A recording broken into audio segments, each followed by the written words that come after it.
Sweetheart, your mom reset everything. I can't access her card anymore. Your wife was furious. The front door snapped open so hard the hinges complained, a long, aching groan that carried down the hall like a warning. It was 2 in the afternoon on an ordinary Tuesday, the kind of day that usually moved quietly through my house. Laundry folded, sunlight on the curtains, the soft ticking of the clock in the living room. I had been smoothing a stack of shirts on my bed when the sound hit. Heavy footsteps, fast and angry, cutting across my hardwood floors as if someone had turned the whole house into a battlefield. Mom, where are you? Hit that subscribe button and tap the bell icon so you never miss our latest uploads. My son's voice, Marcus, thundered through the rooms, sharp with a rage I hadn't heard in decades. Not since he was a boy with a teenage temper and the belief that volume could solve anything. I left the laundry where it was and stepped into the hallway. Marcus stood in the living room, tall and rigid, his shoulders locked as though he were holding himself back from something worse. At 42, he should have looked like a man comfortable in his own skin. Instead, his face was flushed, his jaw tight, his hands curled into fists. His eyes, green like his father's, turned to me, and the coldness in them made my stomach twist. Why did Chloe call me crying? He demanded.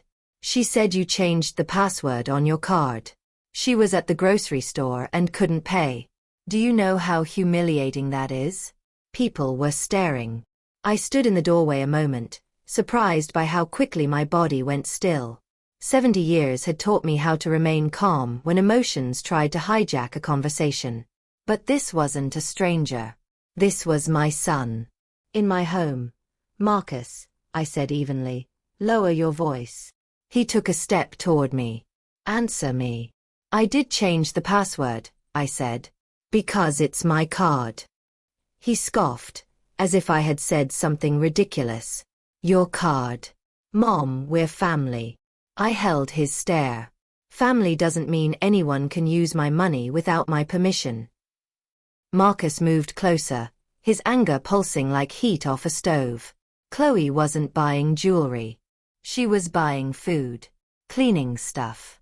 Normal household things. I knew better. I'd looked at the statements.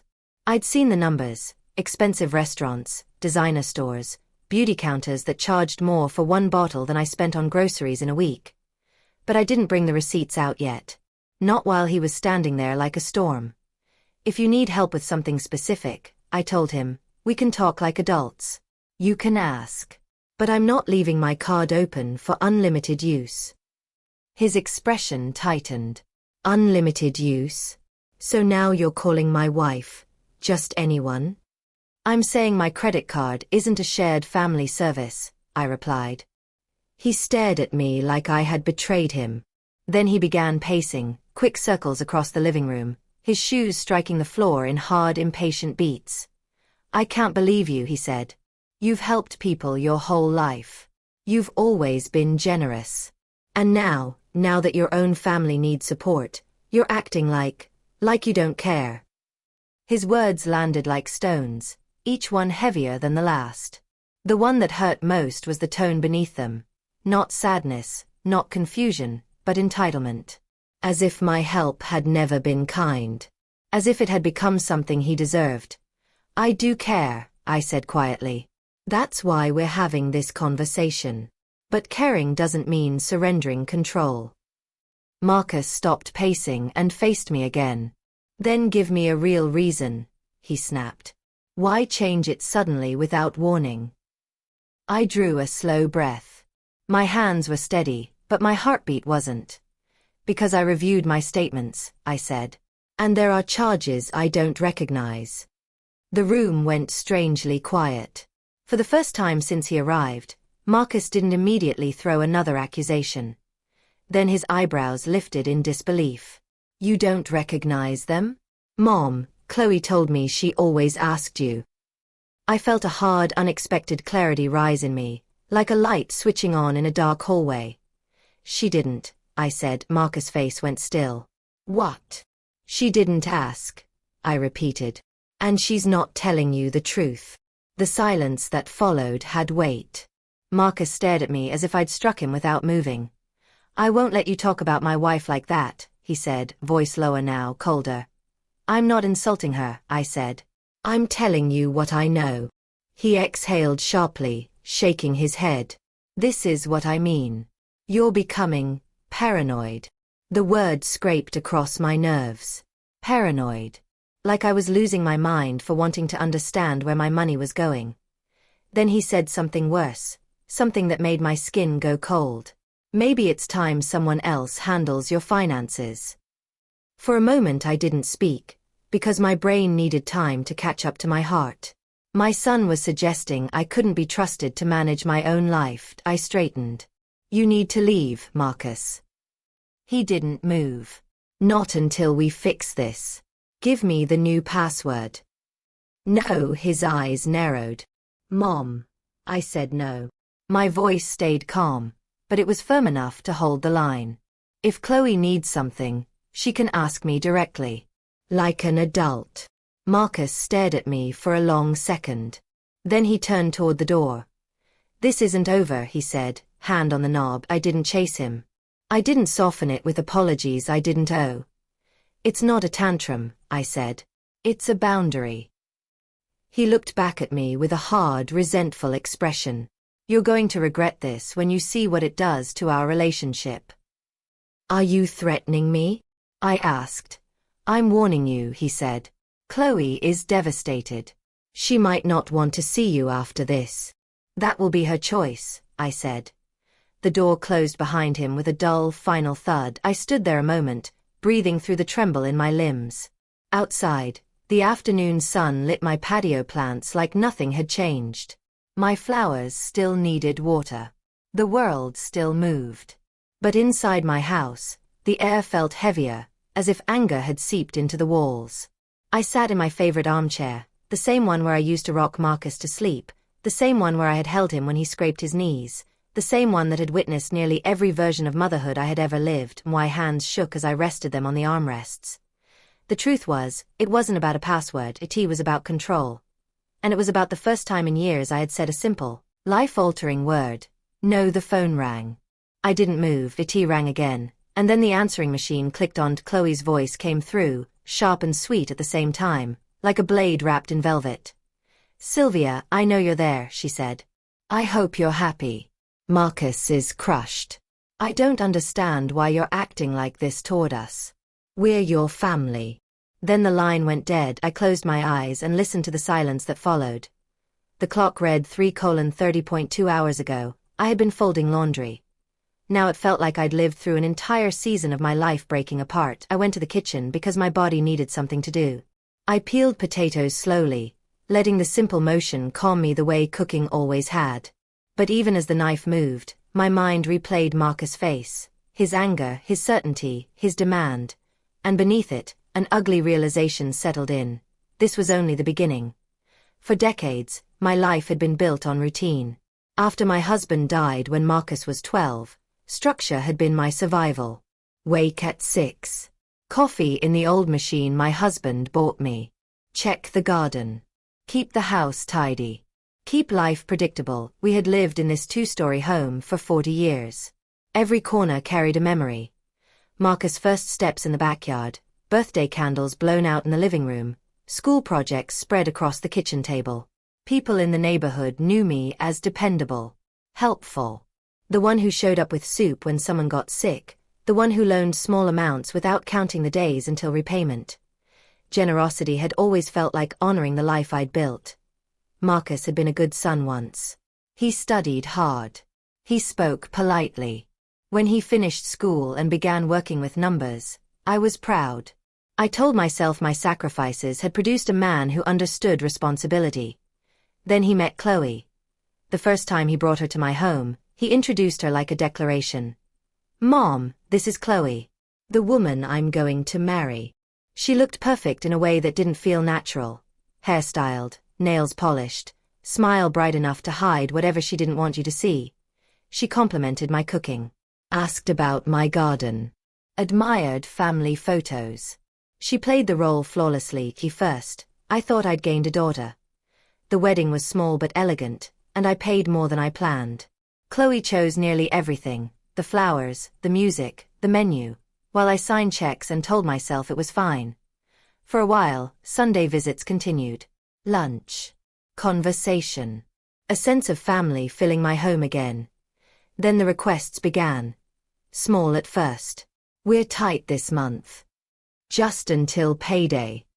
It's an emergency. 200. 300. 500, always with the same promise. We'll pay you back. They didn't. Instead, the requests multiplied.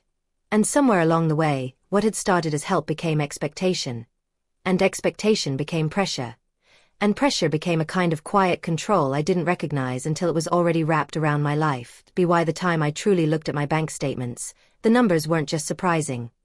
They were terrifying. And now, after the slam of my front door and my son's demand for my password, I finally understood what was really happening. They didn't want help. They wanted access. And if I didn't give it freely, they were ready to take it another way. The next morning, I woke before sunrise the way I always did, but the familiar routine didn't comfort me. The coffee machine gurgled and hissed, filling the kitchen with a smell that usually meant safety. That day it tasted like bitter water. I carried my mug to the patio and stood among my pots and flower beds, pretending the leaves needed my attention when what I really needed was to steady my thoughts. My hands hovered over the soil, but my mind kept circling back to Marcus' voice. Miser. Paranoid. Maybe someone else should handle your finances. Those weren't words you threw at a stranger. Those were words meant to push a person back into their place. By 9. I was sitting at the dining table with a stack of papers I hadn't wanted to face for months. Statements. Receipts. Notifications I dismissed as probably nothing. I spread them out in front of me the way you might spread out photographs at a funeral, trying to understand how you got here, trying to locate the moment life stopped being the life you recognized. The numbers told their story without emotion. Cosmetic counters I'd never visited. Restaurants I couldn't pronounce. Clothing stores that didn't sell anything I would ever wear. And now, after Marcus' outburst, I couldn't keep calling it confusion or miscommunication. If someone truly believed they had permission, they wouldn't need to yell. They wouldn't need to threaten the relationship. They wouldn't need to make me doubt myself. Around noon, the phone rang again. I didn't answer. T rang 3 more times. Then the answering machine clicked, and Chloe's voice poured into my quiet house as if she owned the air. Sylvia, this is ridiculous, she said, her tone carefully wounded. Marcus barely slept. You really embarrassed me. I hope you understand how cruel that was. People talk when a card declines. It's humiliating. I let her finish. I let the machine beep. I let the silence return. After that call, I did something I should have done long ago. I wrote everything down. Not in my head. Not in my heart. On paper. Date. Time. Transaction. Amount. Where it happened, T first. It felt dramatic, like I was acting in some courtroom show. But the longer I wrote, the steadier I became. A list couldn't be guilt-tripped. A lot didn't cry. A list didn't insist I was imagining things. A list simply existed. By late afternoon, the total made my stomach tighten. Not because I hadn't suspected it was high, but because seeing it in ink felt final. I looked at my savings account balance twice, then a third time. As if the number might change if I stared long enough, but he didn't. That evening, I tried to make a simple dinner. Soup, bread, something warm, and yet even the clink of the spoon in the pot sounded too loud in my own kitchen. The house that had always felt like shelter now felt like it was holding its breath. Just after 7, my phone vibrated in my hand again. This time I answered, because the name on the screen wasn't Marcus, T was my bank. Mrs. Johnson? A polite voice asked. We're calling to confirm a purchase on your credit card. A charge for $1,200 at an electronics store. Did you authorize this? For a second I couldn't speak. $1,200 electronics. I barely used my phone beyond calls and a few texts. No, I said finally. I didn't authorize that. Understood, the representative replied. We can block the card immediately and cancel the transaction. Would you like a replacement sent to your address? Yes, I said, and my voice sounded steadier than I felt. Block it. Replace it. When I hung up, my hands were trembling so much I had to sit down. The ring of my phone started again almost immediately, as if Chloe had been watching the moment my card went dark. I didn't answer. T rang again, and again, until the machine picked up. Sylvia, Chloe's voice snapped through the speaker. No sweetness now, no velvet, only steel. What did you do? I'm at the grocery store. I have a full cart. My payment won't go through. Fix this right now. I stood in my kitchen, staring at the wall as if it could tell me what kind of person spoke like that to a 70-year-old woman. It's not your card, I said into the phone, even though she couldn't hear me because I hadn't picked up. The machine beeped. She kept talking, fast and furious. You can't do this. You don't get to pull the rug out from under us. Come here and bring cash. Marcus is going to be furious. Then she hung up and my phone immediately rang again. This time, it was Marcus. Then Chloe again. Then a number I didn't recognize. I turned the ringer off and set the phone on the counter like it was a hot pan. For 1 hour, I sat at my dining table and read every statement I could find. I didn't cry. Not yet. I was still in the part of shock where your body chooses survival over emotion. And then, as the sun lowered outside my windows, my front door opened. Not a knock. Not a doorbell to key. Marcus and Chloe walked in like the house belonged to them. I stood up so quickly my chair scraped against the floor. Excuse me. Mom, Marcus began, stepping into the living room. What happened to the card? Chloe followed behind him, her posture stiff and offended, like I was the one who had committed a crime. She didn't look embarrassed. She didn't look guilty. She looked irritated. That was a mess, she said immediately. I was standing there like an idiot while the cashier stared at me. People were behind me. You did that on purpose. I blocked the card, I said, and my voice surprised even me. Flat. Because there was an unauthorized purchase for $1,200. Marcus frowned. Chloe said it was important. It was a computer, I said. At an electronics store. Chloe waved her hand like I'd mentioned a small inconvenience. Yes, because Marcus needs it. His work. Since when does medicine turn into a $1,200 computer? I asked. Marcus exhaled hard and dropped into my armchair as if he had the right to claim comfort in my space. Mom, sometimes plans change. I stared at him, feeling something shift in my chest. A quiet crack. Not anger. Yet. Something sadder. Chloe sat on the couch and crossed her legs. You're making this a bigger deal than it is. A bigger deal? I repeated. My card was used for a purchase I didn't approve of. Chloe's eyes narrowed. We're not strangers, Sylvia. That's exactly the point, I said. You're not strangers. And yet you're spending my money like it's yours. Marcus leaned forward, elbows on his knees, voice firm as if he was explaining math to a student. We're family. You always said family supports family. I've supported you, I said, and now my hands weren't trembling anymore. For 2 years. I'm looking at the numbers right now. I gestured toward the table where papers lay spread like evidence. Neither of them moved closer. Neither of them asked to see the proof. They didn't want facts. They wanted access. Chloe tilted her head, the expression on her face almost pitying. Sylvia, you're forgetting things. I'm not forgetting, I said. Marcus' voice hardened. Then why are you acting like we're stealing from you? Because you are, I thought. But what I said was, because you're using my card without permission. Chloe lifted her hands. Permission? You always say yes. You always do. This sudden change, it's confusing. It's confusing, Marcus added. And it's hurting Chloe. She's your daughter-in-law. I felt my patience thinning. Not snapping. Thinning, like fabric worn too long in one spot. I want my card back, I said. Chloe blinked. It's not with me. My heartbeat kicked up.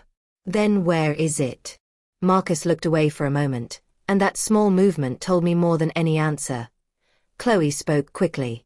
I mean, it's usually with me. Because you gave it to me for emergencies.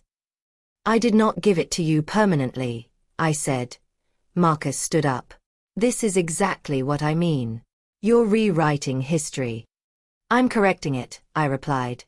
Chloe stood too, and now she was closer, her voice dropping into that careful, persuasive tone she used when she wanted something. Listen, she said. We don't want to fight. Let's do it this way. Give us the new password again, just for 1 month.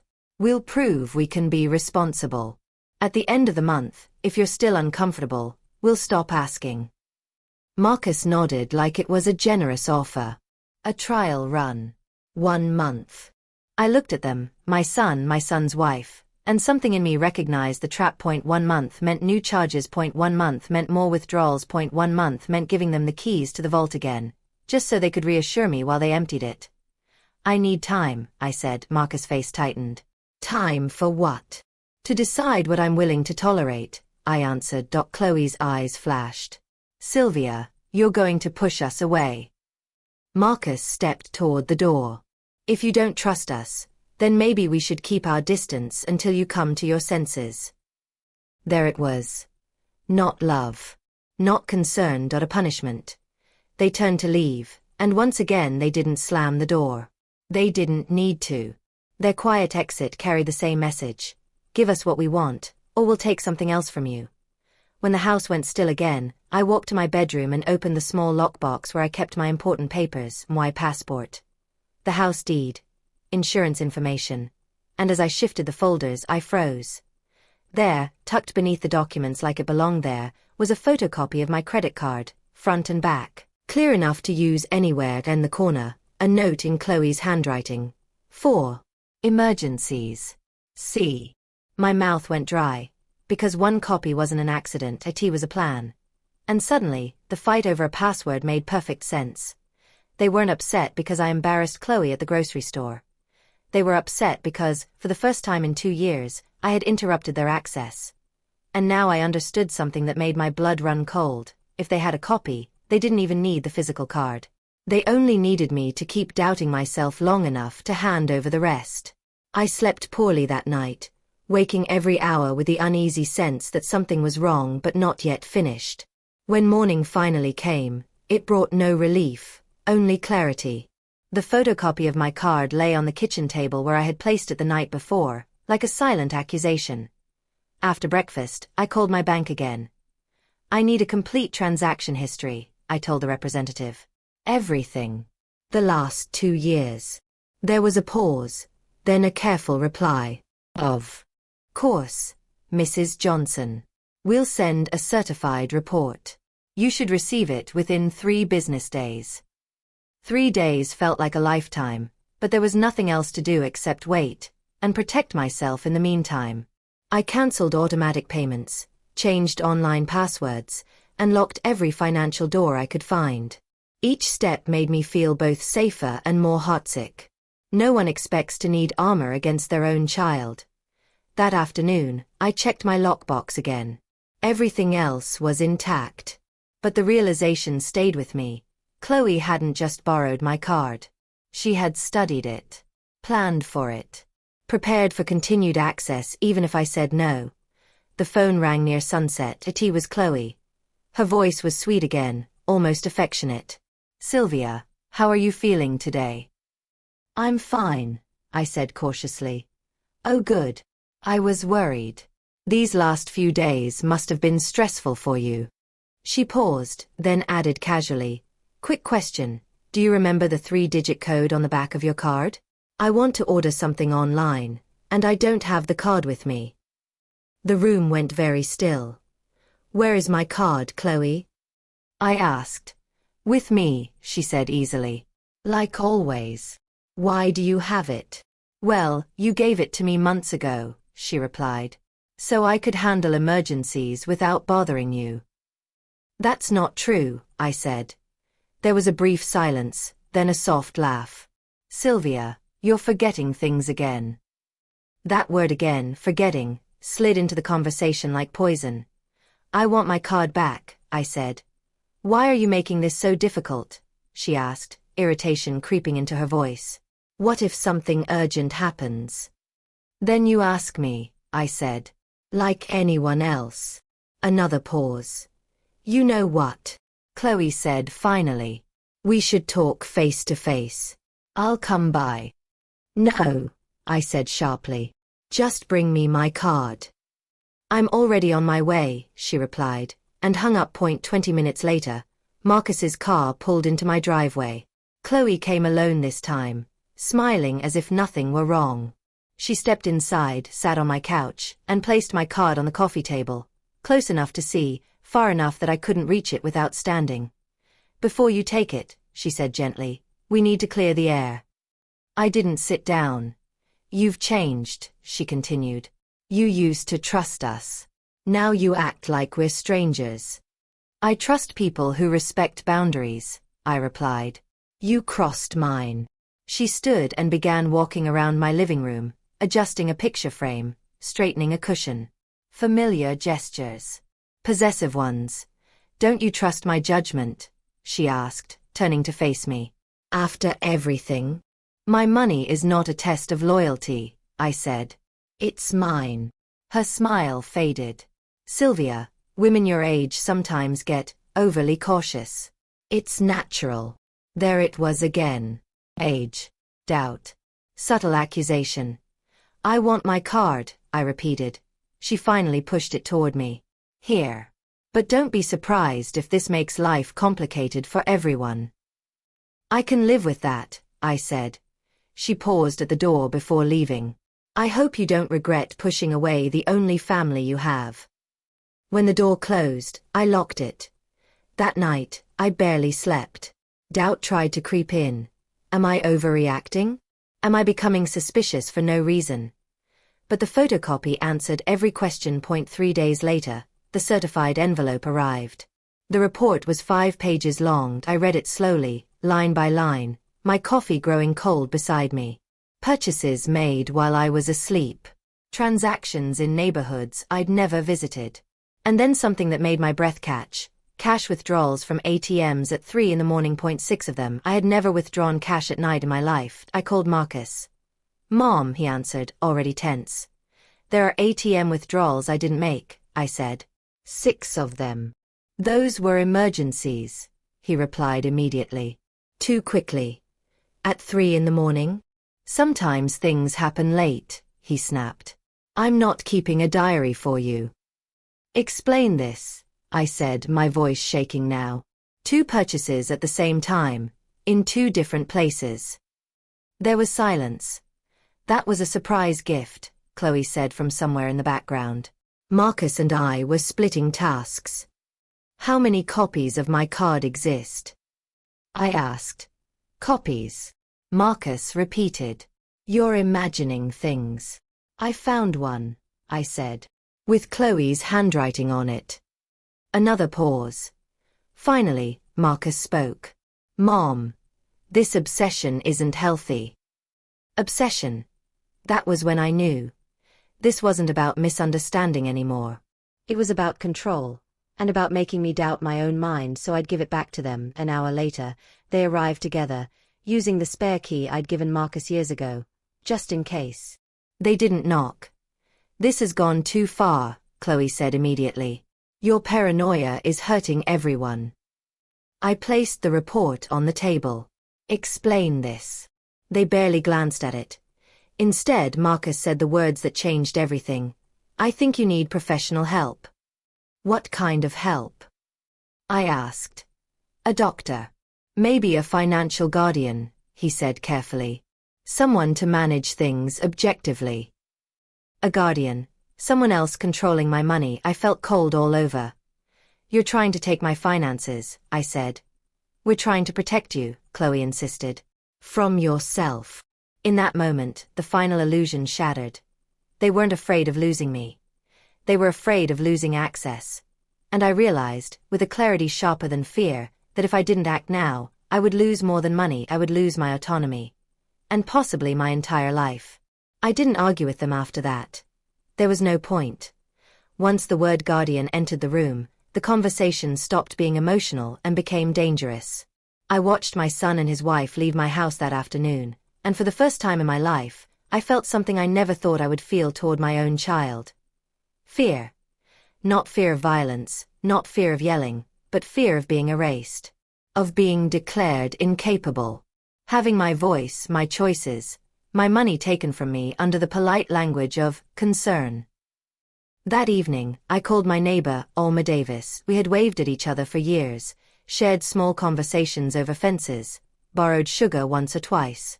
But when she heard my voice shaking on the phone, she didn't hesitate. "I'll be right there," she said. When Alma sat across from me at my kitchen table, I told her everything. I didn't soften it. I didn't protect Marcus' image. I told her about the card, the withdrawals, the photocopy, the accusations of paranoia, and the threat of guardianship. She listened without interrupting, her face growing more serious with every detail. When I finished, she reached across the table and took my hands. "Sylvia," she said quietly, "this is financial abuse." The word landed heavily, but it fit. "They're escalating because you stopped cooperating," Alma continued. "And now they're trying to use your age against you." "What do I do?" I asked. "You fight," she said without hesitation. "With professionals. And you do it now." The next morning, Alma drove me downtown to meet an attorney named Vincent Harris. He specialized in cases involving older adults and financial exploitation. The moment he began asking questions, I felt something I hadn't felt in months. Belief. He didn't interrupt. He didn't minimize it. He didn't suggest misunderstandings or family stress. He asked for documents. When I laid everything out, bank statements, transaction reports, the photocopy, his expression hardened. "Mrs. Johnson," he said, "this is not a gray area. What you're describing is identity fraud and financial exploitation." My stomach dropped. "By my own son?" "Unfortunately," he replied, "those are the most common cases." Within days, his office uncovered something even worse. 3 credit cards. Opened in my name. Sent to Marcus' address. Nearly $15,000 in accumulated debt. I felt sick. "They used your personal information," Vincent explained. "That makes this criminal. We filed fraud reports. We froze my credit. We filed a police report." And finally, Vincent did something that felt terrifying but necessary. He filed a formal response preemptively blocking any guardianship attempt. 2 days later, Marcus called. His voice was panicked. "Mom, what did you do?" "I protected myself," I said. "We're being accused of fraud," he said. "This could destroy us." "You already destroyed my trust," I replied. Then the threats began. If I didn't drop the charges, they would proceed with the guardianship case. If I didn't cooperate, they would tell people I was mentally unstable. And then the harassment started. Phone calls at night. People whispering in front of my house.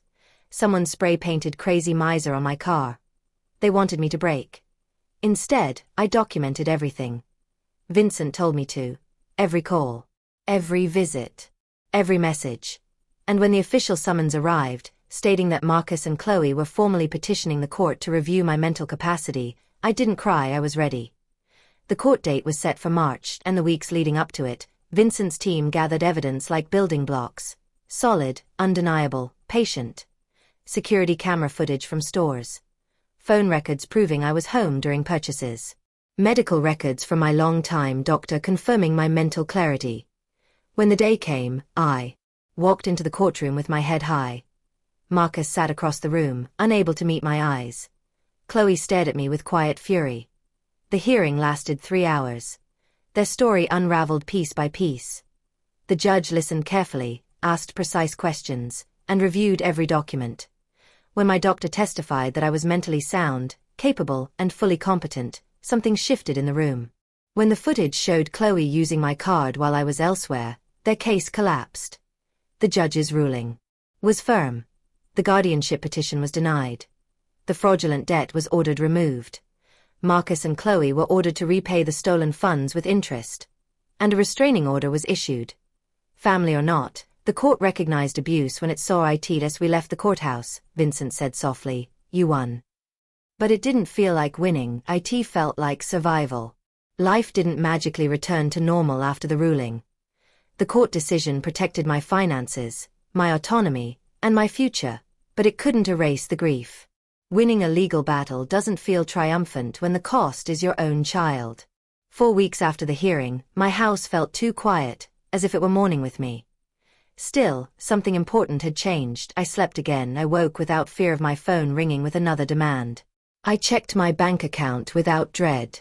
For the first time in years, my money stayed exactly where it belonged, untouched unless I chose otherwise. The repayments ordered by the court began arriving monthly, slow but steady. Vincent monitored everything carefully, making sure there were no loopholes, no delays, no new attempts at manipulation.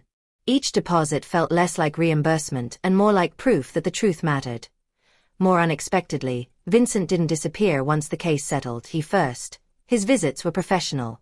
Documents to review, updates to share. But gradually, they softened. He'd stay for coffee. We talked about books we loved, the quiet ache of losing spouses too young, the strange courage it takes to rebuild a life after 60.1 afternoon. As we sat on my patio watching the garden sway in the breeze, he smiled and said, "You know, you've reminded me that dignity doesn't retire." I laughed. Then I realized how long it had been since I'd felt truly seen. Months passed. The harassment stopped. The restraining order was held. Marcus didn't try to contact me directly again, at least not until much later. I heard through others that his marriage collapsed under the weight of lies and debt. Chloe vanished from my life entirely, leaving behind nothing but lessons I would never forget. When Marcus finally called, months later, his voice was different. Smaller. Regretful. "I'm sorry," he said. "I lost everything." I listened. I didn't interrupt. And when he finished, I answered with the calm of a woman who had already mourned the son she thought she had. "I forgive you," I said. "But forgiveness doesn't mean returning to what broke me." He understood. Or at least, he accepted it. That was enough for me. Life unfolded gently. Vincent and I grew closer, not out of rescue or dependency, but mutual respect. He admired my strength. I admired his integrity. When he finally asked if I'd consider building something new, carefully, honestly, I didn't feel afraid. I felt ready. We married quietly, without spectacle or expectations. No drama. No demands. Just two people choosing peace. Together, we turned my late husband's study into a shared library. We planted new flowers alongside the old ones. We built routines that were kind, not rigid. I end the mornings. I still wake early. I still make coffee. I still tend my garden. But now I do it knowing something I didn't understand before. Love does not require sacrifice of self. Family does not mean surrender. And saying no is not cruelty, it is survival. 72. I learned that protecting your dignity is never selfish. That trust must be earned, even by those who share your blood. And that sometimes, the bravest thing a mother can do is stop rescuing, and start living. I lost money, I lost illusions, I lost the version of my son I believed in. But I gained freedom, I gained peace. And I gained a life that finally belonged to me. And that, I learned, is worth everything. The weeks after the court ruling moved slowly, like the air itself had thickened. Every sound in my house felt louder than before, every memory heavier. I had won, yet victory tasted nothing like I had imagined. There were no cheers, no relief-filled laughter, only silence and the quiet echo of everything that had been lost. Each month, a payment arrived exactly as the court had ordered. I watched the numbers climb back towards safety, but money no longer carried the same meaning it once had. It was no longer comfort or security. It was evidence, proof of what my own child had been willing to take. Vincent checked in regularly, reviewing documents, making calls, ensuring compliance. His presence was steady, respectful, and calm. He never rushed me, never spoke down to me, never assumed fragility because of my age. That alone felt revolutionary. One afternoon, after finalizing another report, he paused at my doorway. "Do you mind if I stay for a cup of coffee?" he asked. I didn't. That coffee turned into conversation. Conversation turned into familiarity. We spoke about our late spouses, about loneliness that doesn't announce itself loudly but settles quietly over the years. He didn't try to fix me. He didn't try to rescue me. He simply listened. For the first time since everything began, I felt like more than a problem to be solved. 6 months later, my life had reshaped itself into something unfamiliar, but peaceful. The restraining order remained in place. Marcus stayed away. Through neighbors and distant acquaintances, I heard fragments of his life unraveling. Debt, arguments, a marriage built on manipulation finally collapsing under its own weight. When he called one evening, his voice thin, apologetic, I didn't rush to comfort him. I listened. "I made a mess of everything," he said. "I don't expect forgiveness." "I've forgiven you," I replied. "But forgiveness doesn't erase consequences." There was a long silence on the line. Then a quiet goodbye. That was the moment I truly understood. Loving someone does not require sacrificing yourself to save them. As for me, life continued. Vincent and I spent more time together. Not out of dependency, but choice. He admired my strength. I respected his integrity. Slowly, gently, something real formed between us. It wasn't dramatic. It wasn't desperate. It was healthy. And that made all the difference. At 72, I married again. No grand ceremony. No guest list full of expectations. Just quiet vows, honest smiles, and a shared understanding that love, real love, does not demand surrender. Vincent moved into my home, not to replace anything, but to add to what already existed. We turned the old study into a shared library. We planted new flowers alongside the ones that had survived every season of my life. Sometimes, in the early mornings, I sit in my armchair with coffee warming my hands and sunlight touching the walls. I think about the woman I was when all this began, confused, guilty, doubting herself. And I feel proud. I defended my dignity, I protected my future, I chose myself when no one else would. I lost a son to his own greed. But I gained peace, I gained love that asked for nothing but honesty. And I learned, far later than I wish I had, but not too late, that boundaries are not cruelty. They are surviving.